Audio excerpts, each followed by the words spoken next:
Gary from PA Hydroponics in York Springs, PA, and we have a store in Maryland called All Good Garden Supply. Make sure you follow us down here. And today we're talking about flood tables, and there's all different sizes and all that. This is one in our store that we use for a display, and these are really cool. People at home, we're going to show you how to build it and what the parts are and all that. People at home, some of our commenters on our past videos have been worried about leaks. So this kind of system, really there's no way it can leak. And it's for people that are worried about leaks and they want to do hydro, this might be something to consider. This one here in particular is a 2x2, and we have a 20-gallon reservoir underneath, and we're in a 3x3 grow tent. There's lots of things that are cool about flood tables. Particularly, you can move stuff around. You can move your plants around, you can take them in and out real easy, and you've got lots of choices of what you put in them. I've done soil and false pots in them before, and cocoa. Your lids from your bubble buckets. You can get your bubble bucket plants going in a little system like this.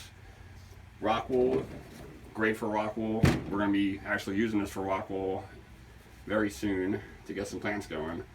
You can grow the entire way through in this from start to finish if you want, or this can just be part of your system that you have. There's a submersible pump down here on a timer that clicks on, floods the table, pushes all the dead air out of everything. And then when the timer goes off, the water drains back through the pump to the bottom.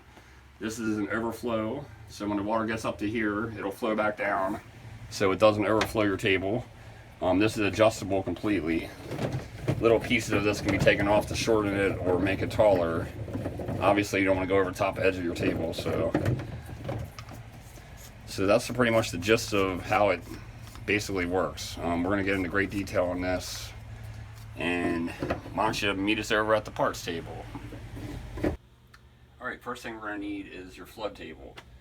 These come in all different sizes, but not every size in the world. We've had people coming in, they're like, I need a 5x5 flood table. Well, they come in various sizes. We got 2x2, 3x3, 2x4, 4x4, 4x6, and 4x8. They're all the main sizes. Commercial grows, you can have 4 foot by 100 foot because they have trays that hook together. But if you're looking for eyeball sizes like 2.5 by 3 or something, you're just not going to be able to find them. For this project, we're going to use the 2x2. This is a Hydro Farm brand. The white ones, the Active Aqua Premium whites, are really thick and nice. For a small system like we're doing, you want a decent tray. This is the one thing you don't want to crack and break. So when you go to a bigger size tray, you try to get something decent that's going to last, because you can buy a tray and have forever if you get a good one. So let's go get some pumps and stuff. We're going to need that next. The reservoirs. A lot of do-it-yourself people at home like to use all different kinds of things. These reservoirs are the Active Aqua by Hydro Farm, and when you fill them with water, these ridges here actually add support to it so they don't bulge out. That's the problem you have when you try to use totes. You fill that thing with water and the sides bulge out, and then your lid won't go on. If you're going to buy a tote, at least try to get a tough tote or something good. And then there's the whole food grade plastic thing. If you've watched our other videos, you know I've talked about that before. Food grade plastic has very tiny pores in it. When the plastic's not food grade, like a lot of totes, they have big pores, and those pores can be a home for bacteria, bad bacteria. So keep that in mind. These are white, which is fine. It's going to be underneath the flood table. The light's not going to get through it anyway. It's a thick plastic. They're very sturdy. They come in all different sizes. Get them anywhere from 15 gallon up to 100 gallons. And beyond that, really, I've seen some really big ones. And we're going to be using a 20 gallon for this system, just because the way it sits on there really nice. This is a little flood and drain system. I mean, the big ones are real nice, especially you get the fast fit trays. These are made to fit exactly over top of the reservoir and reserve your height to get as low to the ground as you can. They come in all different sizes too.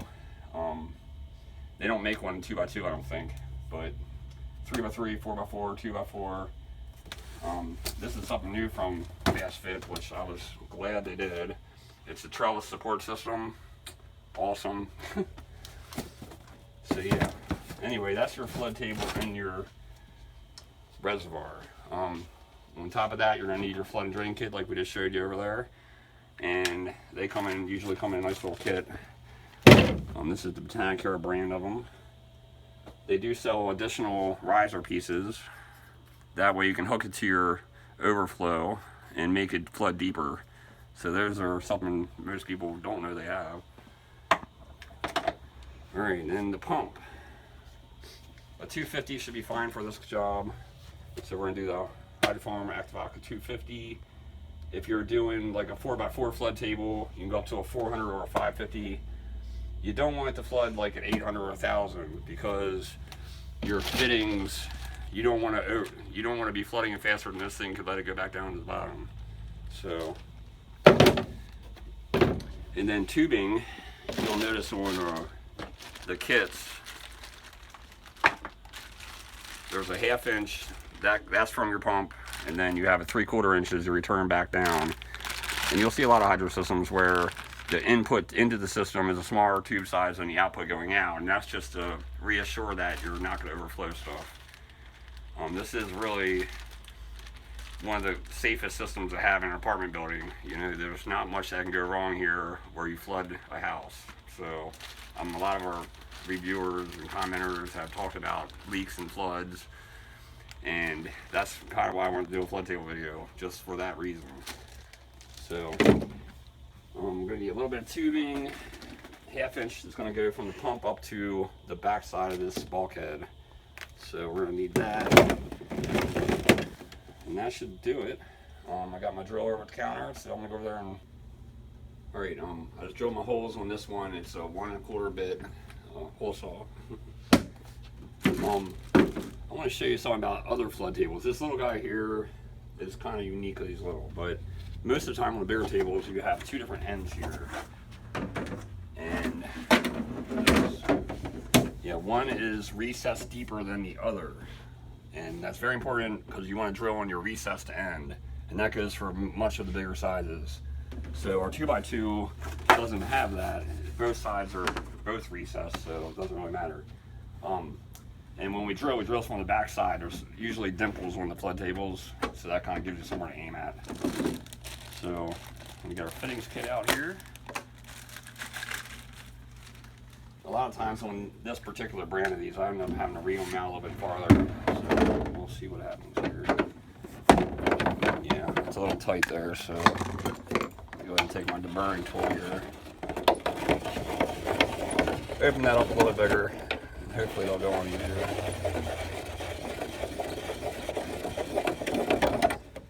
These are pretty watertight because they're going to be sitting over top of the reservoir usually. So even if something did leak out of these, they're going to go right to the reservoir.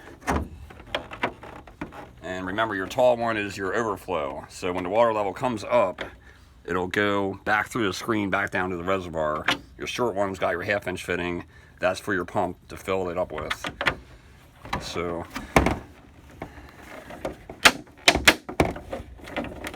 I'm gonna clean that one out a little more. Come on, baby.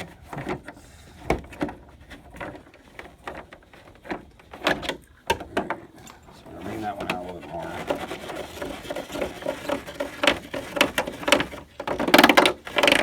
It's a deburring tool. You can find these at hardware stores. They're pretty cool.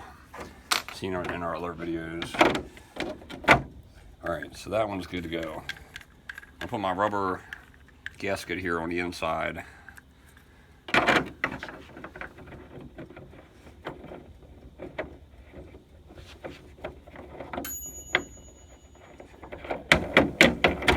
Alright.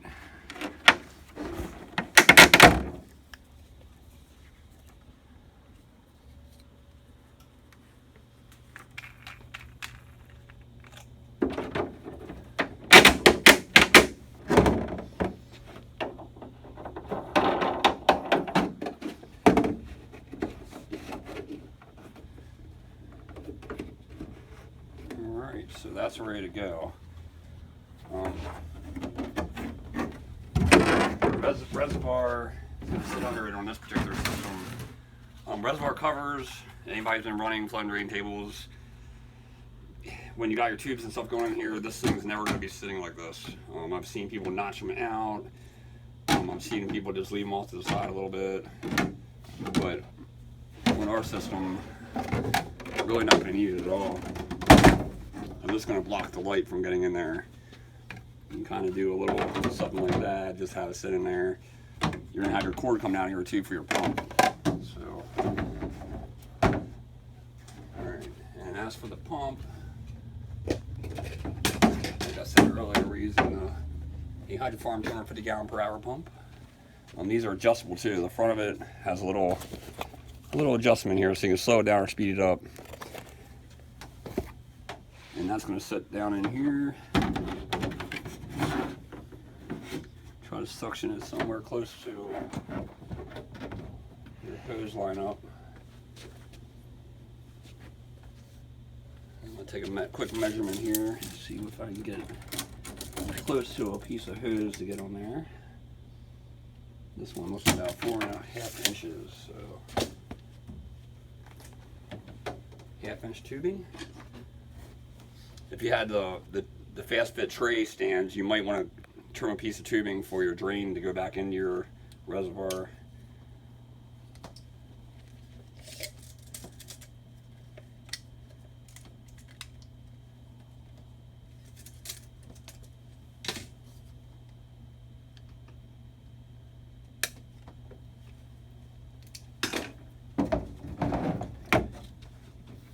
When you need to go drain this back out, you can use this pump and just get an extra piece of tubing